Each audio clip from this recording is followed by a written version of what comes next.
Christianic here with you. I'd like to welcome my guest this time. He's got such an interesting journey, and his new book out. It's called My Trip Down the Pink Carpet. You might know him better from Will and Grace. Leslie Jordan, thank you for joining me today. How you doing? I'm good.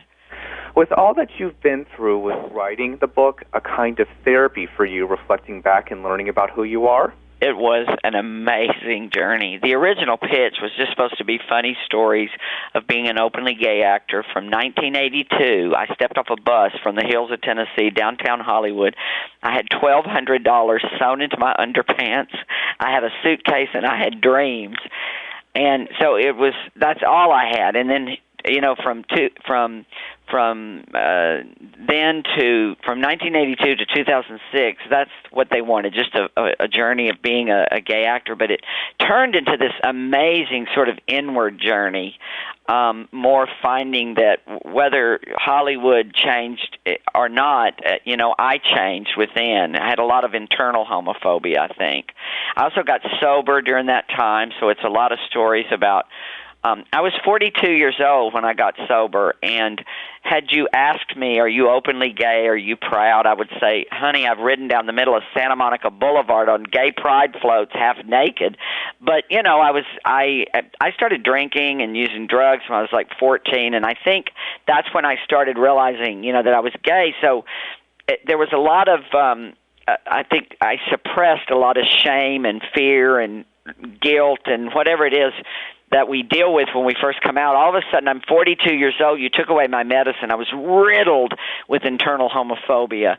So I count these last 10 years, which is what the book is really about, as sort of my coming out period, where I can say, I'm 53 years old. I am in my prime. I am closer to my authentic self than I've ever been.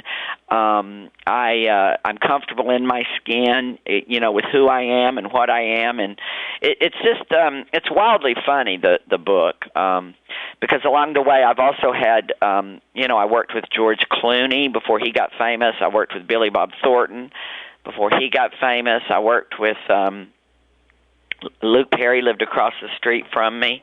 And I've had sort of these angst-ridden, unrequited crushes on all my leading men. They knew nothing about it as I pined away for them. So anyway, it's a funny kind of romp, my trip down the pink carpet. Well, you're very honest again, admitting that you have had battles with substance abuse in your past. Do you still have struggles? Not really. It's funny, I had to go last night. I'm in Boston right now. I'm on this huge sort of Loretta Lynn tricked-out tour bus, and I'm doing 30 cities. And last night they wanted to trot me out. I'm like an aging show pony. They kind of trot me out. I don't even know where I am half the time.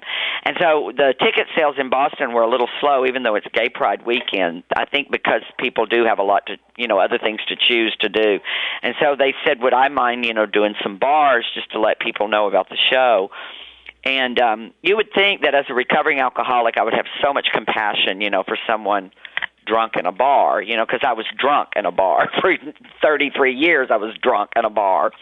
But I have zero, they were so drunk last night, it's the kickoff for Gay Pride, and they were just, woo! But I think, when people drink like that, they sort of cross the line, and they want to kind of get in your face and hug you and kiss on you. And I finally looked at my producer. I said, you've got to get me out of here. I'm a recovering alcoholic. I can't be around all this.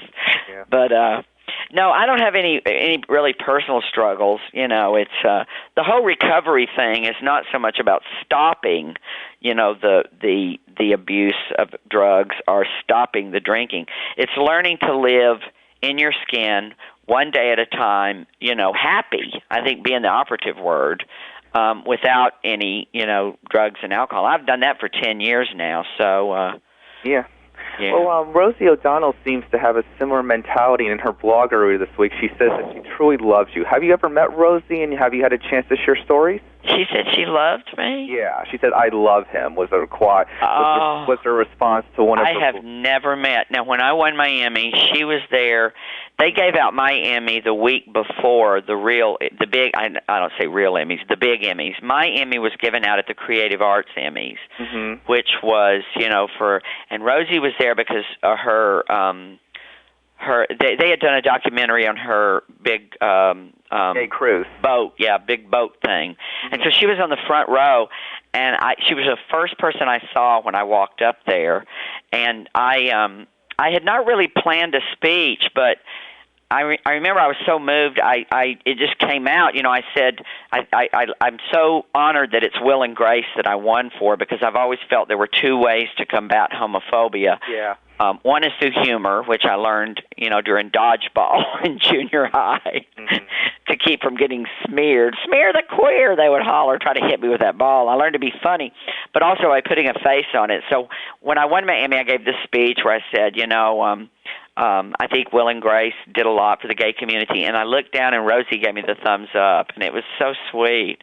But we've never met, like, face to face. Would you love to meet her and spend some time with her? I would love to meet her. I will definitely put that through the news circle for sure. So is George Clooney the sexiest man you've ever met and worked with? No, well, probably. It would be a toss-up between George or Mark Harmon. I don't know what it was about Mark Harmon. He was just so, to me, no. The biggest crush I've ever had was Matt Lauer. He was on Will and Grace, and I've never had this happen, because I'm pretty good talking to anybody. I was like a shy Japanese girl, behind my hand fan. Every time he came around, all I did was giggle. I think he thought maybe I was autistic or something, because I couldn't even look at him. He just did it for me. And I'm going to be on the Today Show next Friday. I'm not going to get to meet him. I'm going to be on the Kathy Lee Gifford segment, but I would say Matt Lauer, hands down. Okay, well, a few more. Looking at this whole situation, what do you think your story will mean to the gay community? Here's what I hope happens. I wrote it. I thought, I'm not even on the D list with Kathy Griffin. Who am I to sit down and write a memoir? I mean, please, I just, Well, you both won an Emmy. You both won an Emmy. Yeah, but, Anyway, I have been very involved with an organization called the Trevor Project over the years, doing, fundraising and stuff. And the Trevor Project is a national suicidal hotline for gay, lesbian, bisexual, and transgender kids. If they're considering suicide, they can call in. And when they plugged in 10 years ago, they got almost 15,000 calls, which they were just overwhelmed from kids all around the country that were thinking about suicide. And do you know where the majority of the calls came from? The Bible Belt, which is my story. I grew up, I came out of the Baptist church. I've been baptized 14 times. It never did take. And so I wrote my book for that young man, that young woman out there struggling, wondering if there's a God who loves queers, because my journey has led me to this God that loves me unconditionally, looks down with fatherly pride upon his handiwork, and he rejoices that I am who I am, what I am. And that, that's what I wrote. I had to write my mother a letter, because there's a lot of salacious parts in the book. It's filthy. It's just filthy. Yeah. Okay, well, finally, again, the book is called My Trip Down the Pink Carpet. Leslie Jordan, thank you so much for joining me today. Well, obviously, I don't know your personal situation, but would you ever consider getting married now that marriage is legalized in California? I think if I met the right person, I'm just afraid I'm going to end up with some hustler and, marry somebody, fall in love with the rentboy.com boy or something, and end up married, and they'll take me for all I'm worth. But, no, I'm going to find somebody someday, I think.